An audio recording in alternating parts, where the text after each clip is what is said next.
দেশে মায়ের সাথে ইফতার করার ফিল একটা পাইছি আজকে। মদিনা লাখো বাংলাদেশি প্রবাসীর স্বপ্ন, ত্যাগ আর সংগ্রামের শহর। দেশে থাকা প্রিয়জনদের ভালো রাখতে প্রবাসীরা প্রতিদিন নিরলস পরিশ্রম করে চলেছেন। তাদের ব্যস্ত দিনের শেষে একটু আনন্দের মুহূর্ত ভাগ করে নিতে বিকাশেরই ইফতারের আয়োজন।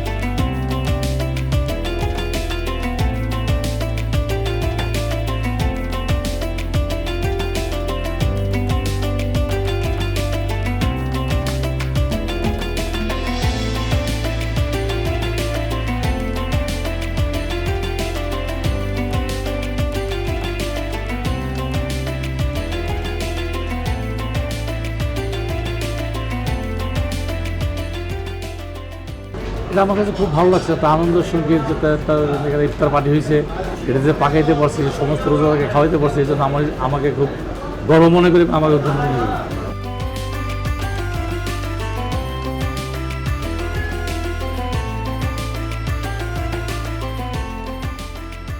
11তম রোজার মধ্যে আজকে আমি দেশের মতো ইফতার করলাম এখানে। প্রবাসীদের প্রতি ভালোবাসা ও কৃতজ্ঞতা প্রকাশই ছিল এই আয়োজনের মূল উদ্দেশ্য। ইফতারে অংশ নেওয়া রেমিটেন্স যোদ্ধাদের বিকাশের পক্ষ থেকে অসংখ্য ধন্যবাদ।